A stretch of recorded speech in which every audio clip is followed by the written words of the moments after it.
Fargo, New York. At this very moment, Donald Trump's political career is spoiling faster than a box of Trump steaks left out in the sun. A brand new poll shows record levels of disapproval for the job that Donald Trump is doing as president, with key parts of his political coalition now completely turning on him. A poll from the Washington Post, ABC News, and Ipsos shows that just 37% of voters approve of the job that Donald Trump is doing as president. 62% of them disapprove. Washington Post adds this, quote, his ratings among Republican-leaning independents have reached a new low of 56%. His approval rating stands at 25% among independents overall. One former Trump ally turned critic, the former Congresswoman Marjorie Taylor Greene, puts it like this, quote, MAGA is dead. Watch. Today, we're in a time where many Americans are realizing MAGA is dead. And do you want to know who took the actions to kill MAGA? It was the creator and the founder himself, Donald Trump. When we campaigned on lowering inflation and reducing gas prices and caring about domestic issues that matter to Americans, the White House front door became a revolving door to foreign leaders, not to Americans, and not to industry leaders and those involved in working on the domestic solutions that Americans needed. So the issues Marjorie Taylor Greene is talking about there, inflation and the cost of everything, that has become Donald Trump's biggest political albatross right now. 23% of Americans approve of Donald Trump's handling of the cost of living. In that Washington Post, ABC News, Ipsos poll, a whopping 76% disapprove. Pollster and publisher of The Bulwark, Sarah Longwell, told me in this week's episode of The Best People that voters right now do not like what they're seeing, and they know exactly who's to blame for it. Watch. Number one, everybody thinks the state of the country is bad, which is why Right Track, Wrong Track is so low. These guys reinforce that with their everything's terrible. And then they immediately go to how expensive things are and how the war in Iran is raising them, how tariffs are raising them. And this is one of the reasons that Trump's numbers are starting to fall, and where the objective reality kicks in is that people know that the tariffs are Trump's. People know that the Iran war is Trump's. They don't think it's Congress. They don't think it's somebody else. They know Trump is doing it, that he made the call to do it, and that it is raising their prices, and that is what they are mad about.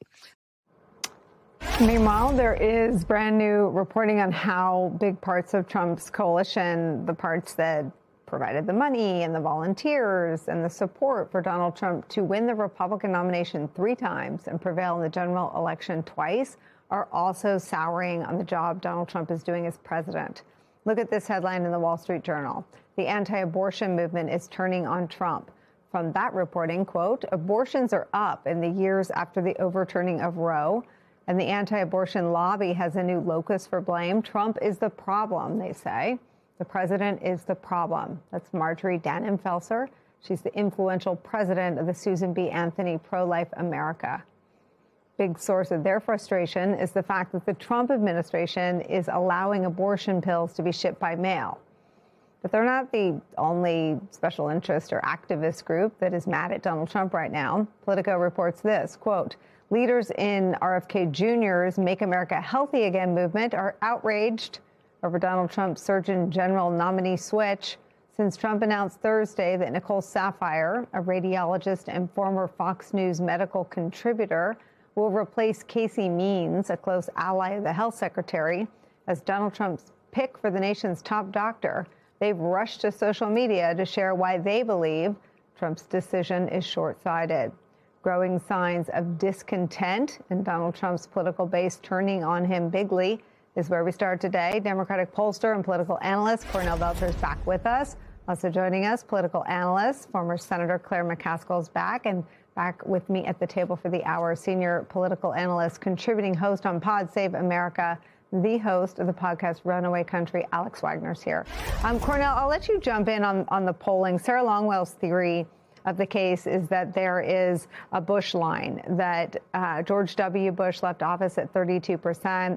And it's sort of a point at which you are basically absent any and all political juice. Donald Trump is at 32% in some polls. I think ABC has him at 33. There are a couple of very reputable polls that have him at 33. This 37 is the lowest number he's registered in the ABC WashPo poll. Yeah, no, and that number and all the polling I'm seeing it's closer to 33 than 37.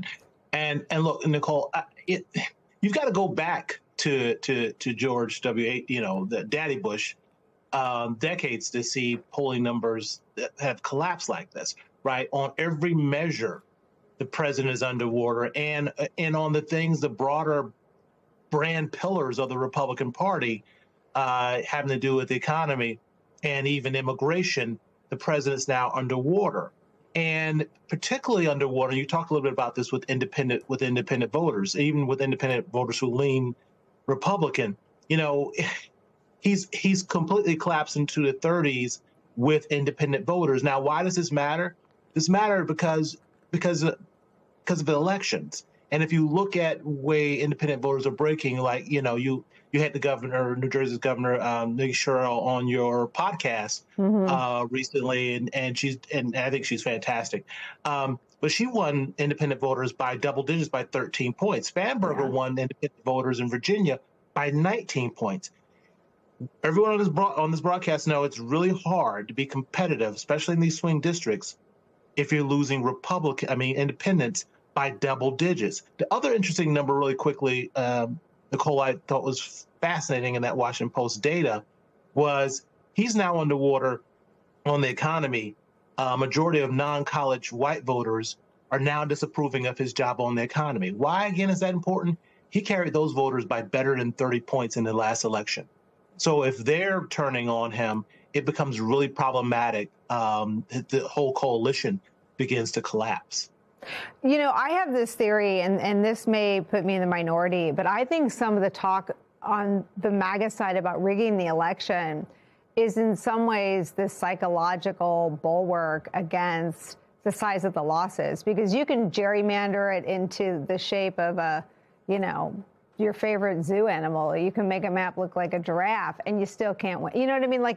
There's no gerrymander if you're Trump MAGA and you're losing non-college educated white voters by 20, 30 points.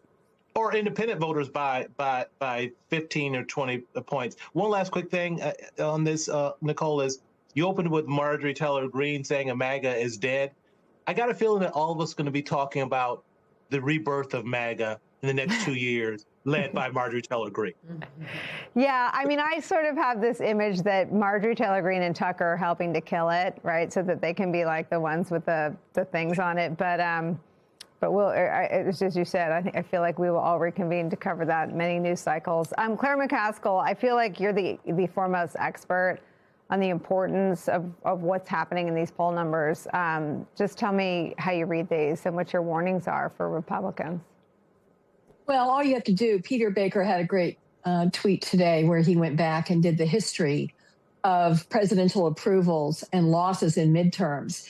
And presidents that had a 51% disapproval, 51% approval still lost 30, 40 seats. Bush, who was about where Trump is now, I think you'll painfully remember he lost 30 in the midterm when his numbers were so low. But what Sarah said is really important. And one of the things that happens with voters, especially voters who are not dialed in to politics 24/7 like we are, they get their information about, well, whose fault is it? Whose fault is it? And it's not clear always whose fault it is. Is it state government? Is it local government? Is it federal government? Is it the Republicans? Is it the Democrats? On this, it's very obvious. Gas prices are Trump's. And there's nothing bigger than gas prices, ever. With those independent voters, with those white, non-college educated, with the areas of the electorate that Trump has to win, even if he just wins it by a small margin. You can't get away from it. And what's really interesting about the gas prices is nobody's trying to lie about it. I mean, they're basically saying we're just going to have to suffer for a while. It's worth it to go after Iran. Well, it's not to the folks that are driving those big pickups in Missouri. It's not worth it to them. They don't even understand why we're really there. They don't even get what the deal is. And so they're pulling up and they're spending over $100 to fill their tank. And they do not understand why we had to go to war with Iran. So she's absolutely right. Trump owns proudly the tariffs. He's the only one. And tariffs is his favorite word. And the war in Iran, he owns them. He's going to own them all the way to November. And by the way, the presidential nominee for the Republican Party who tries to carry the MAGA flag, they're going to own them. The other problem they have is new. It's all become, as you know, I've said this for years now, like it makes my brain hurt. Covering Trump has made me dumber. You now have the MAGA coalition saying the same thing, right? So you've got Joe Rogan and Tim Dillon echoing that message. Here's right-wing MAGA adjacent podcaster. I don't even know if he'll own that title, but that's how I view him. This is Tim Dillon. This is not a good show. That's the biggest problem here for DT. This is not a good show, and he knows it. He knows this is not a good show. Trump is well aware of why he is the president. He knows this country better than most people, maybe anyone. And it's not a nice thing. This is the opposite of great TV. It isn't exciting. It's not nearly as engaging as it needs to be. So what you have is a bunch of people that are checking out, which he doesn't like. They're tuning out. They're turning it off. And so when they turn it off, you got to remember, they go out into the world, the gas prices are high. The food prices are high. Why? This war. But they're not watching his show anymore. So I don't know Tim Dillon, and I don't want to give him too much credit, but I don't want to take any credit away from him either. It is one of the more astute articulations of what's going on. Donald Trump's political brand has always thrived on spectacle, but what happens when the show stops working? That's the uncomfortable question emerging from the latest polling, where Donald Trump finds himself facing not just opposition, but erosion from within his own base. A 37% approval rating isn't just a bad number, it's a warning sign.